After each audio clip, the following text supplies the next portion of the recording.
Welcome, I'm Faiz Rahman and this is Cafe DC. Today we have a guest who has spent a lot of time here in these states of America, and also he is one of the longest serving federal minister in Pakistan in one ministry. He's a senator and he's here with us today. So let's find out about his current trip and his overall impression about the community and what the community has done in so many years while he was here in exile in the 90s. Senator Babar Ghauri, thank you very much for joining us. Well, what brings you here in this trip? First of all, your program is Cafe DC and I'm missing the coffee and tea.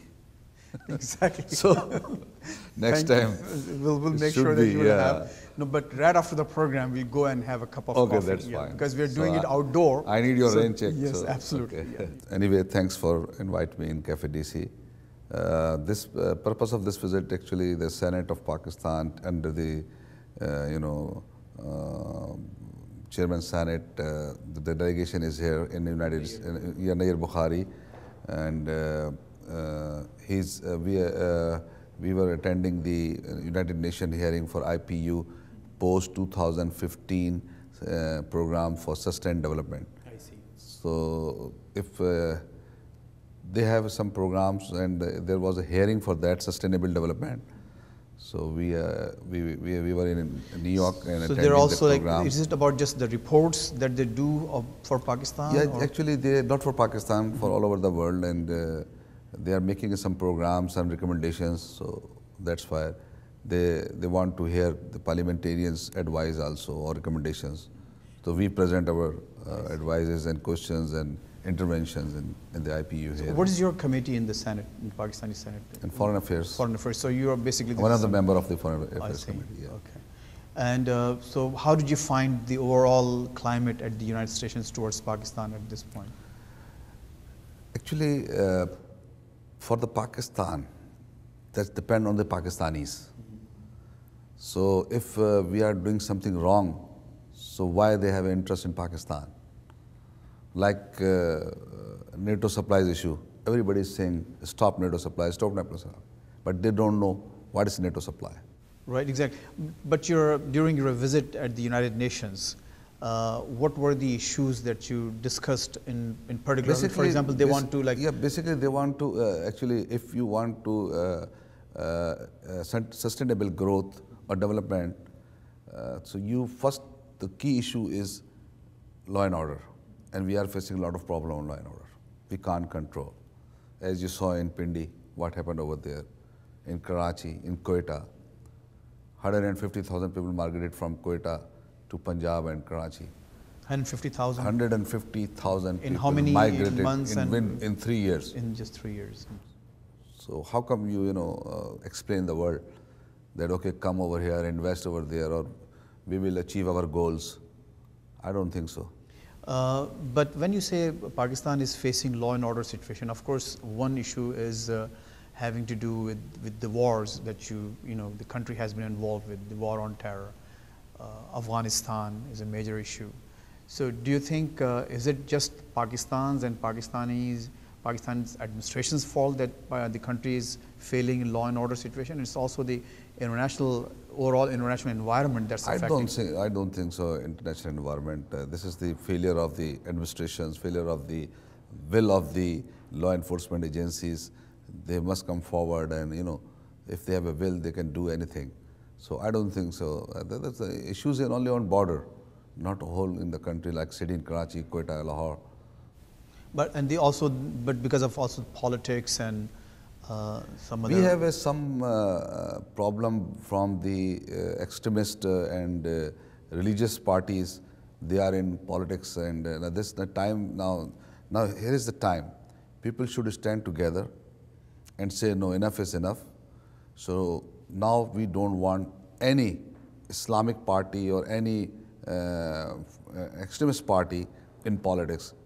Like Bangladesh Supreme Court, they impose a ban on all Islamic parties to participate in election in the name of Islam. So this is the time I think we should, stand together. Yeah, absolutely. But Bangladesh is a different story.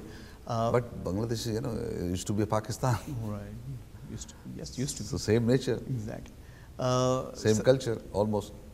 Senator Ghori, you have spent a lot of time here in America.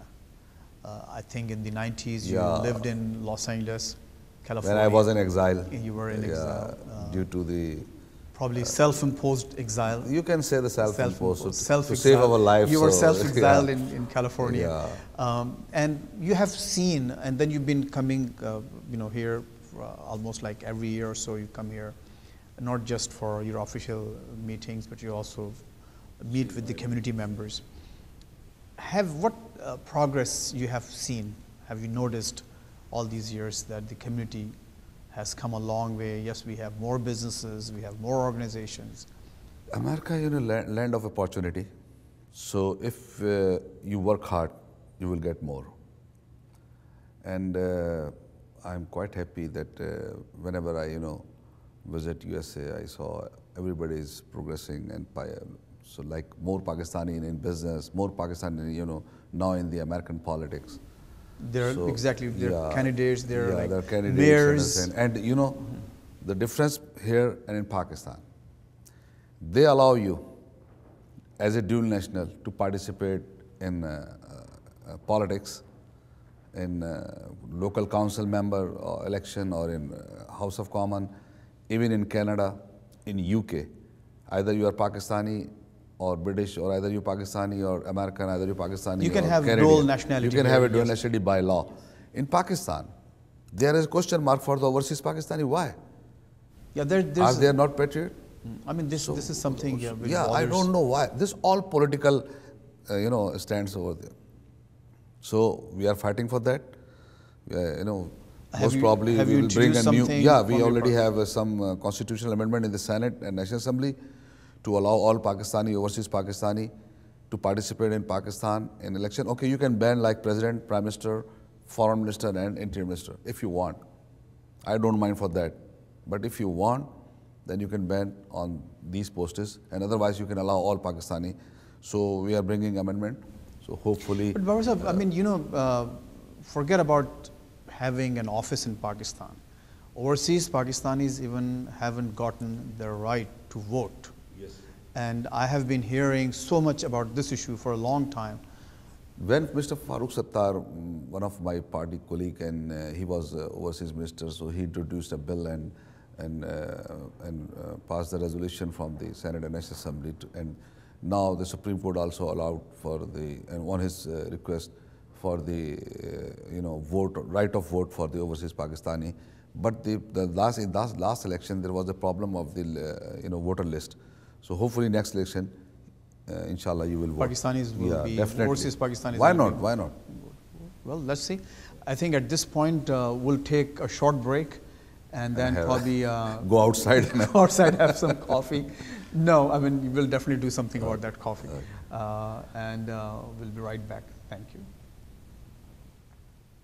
Welcome back. So we are talking to Senator Babar Ghori, who is here with us in Washington on a trip. He was here on a trip to the United Nations, and we are happy that you're here. Thank you, sir, once again. So how was the coffee during the break? Starbucks coffee. Absolutely. Okay.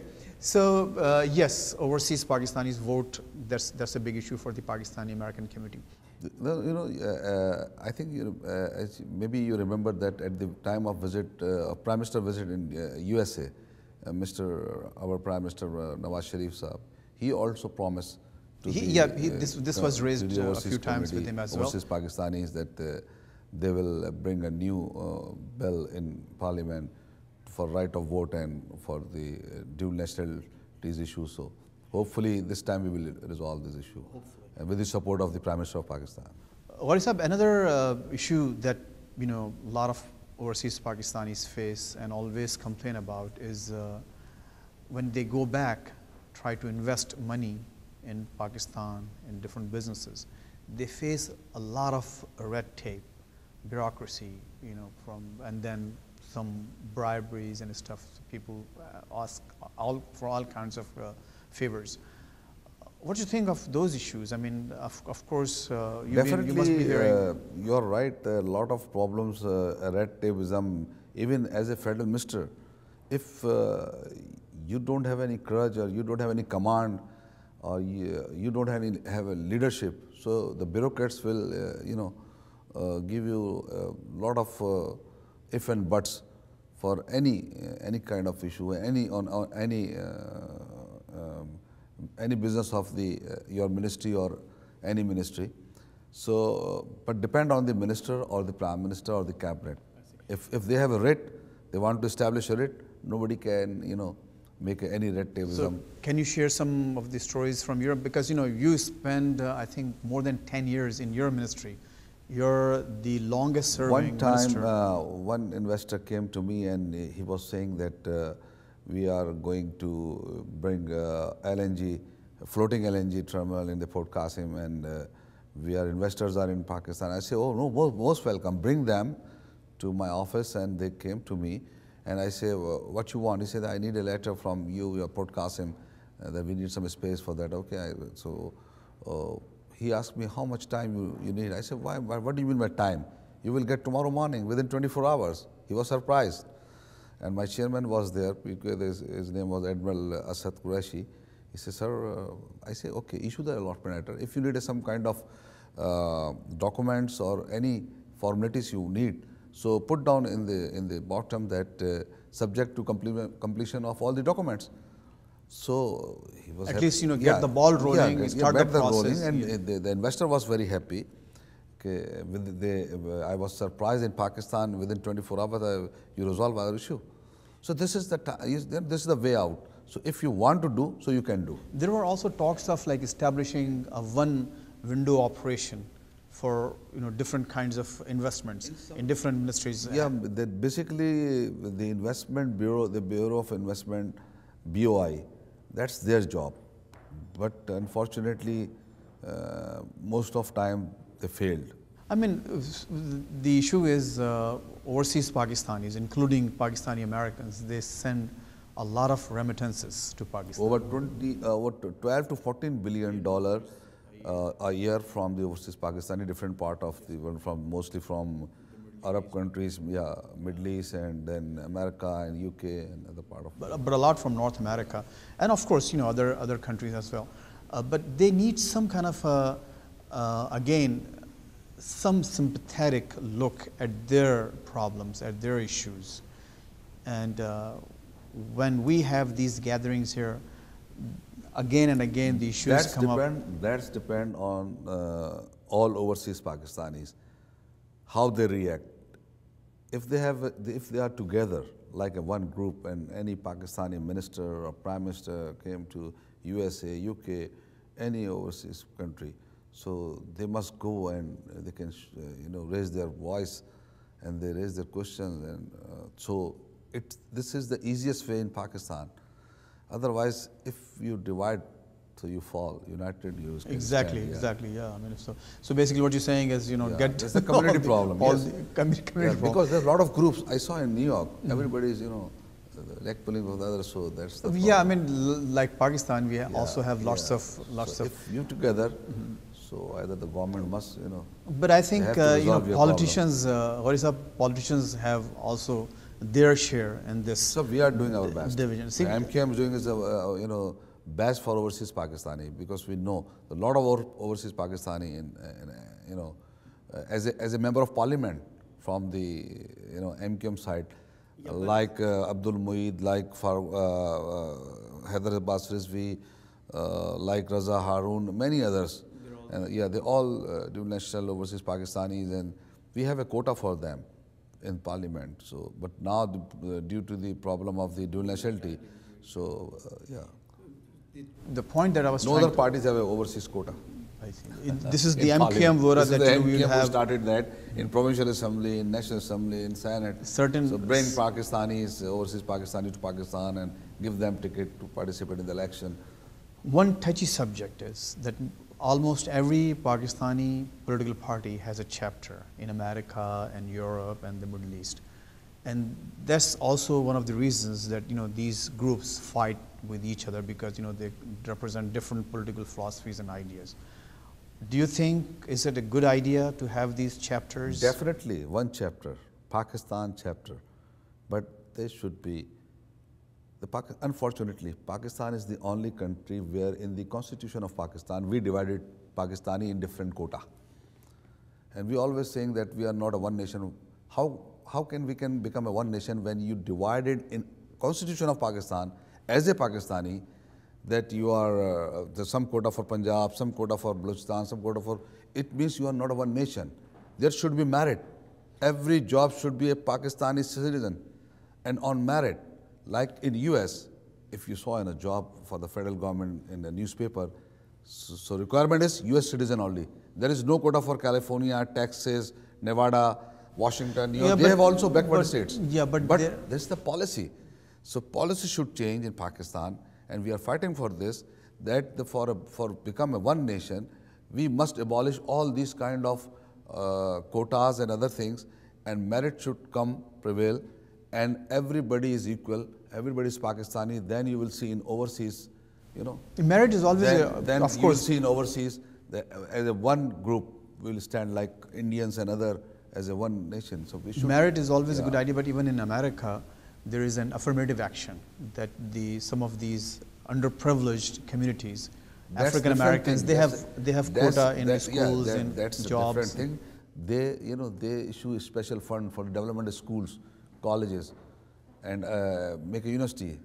That's a different thing. They don't want to, create a problem for the other organizations on the quota basis system. I mean, coming back to my question, that do you think I agree. the political parties should. I agree on your this point that there should be one chapter as a Pakistani chapter, but maybe we have a different chapter of the different political parties. But on the issue of Pakistan, we all won. So we all won, and we should look like one. Ghori Sahab, going back to again, we were discussing America. Now let's go back to Pakistan. What are your immediate plans after? I mean, of course, you're in the opposition. Any chances of in Sindh or in the center coming closer to the government circles? I'm not just asking outright joining, maybe joining hands on some issues, and then we have a good relation with Nawaz Sharif Saab as a working relationship. Doesn't matter we are in a position. So for the betterment of the Pakistan, for the betterment of the Sindh province and Karachi, we have a good relationship with the federal government, and we also want to make a good relationship with the other parties, and especially in Sindh. Naturally, there are two parties over there, the People's Party and MQM in majority. So they should go together. Either we are in a position, so that People's Party, I think as a responsible party, they should respect the mandate of the urban Sindh. And right now there is no actions, they are low, or there is no, I can say, that participation of the urban people in the cabinet of Sindh, in the federal cabinet.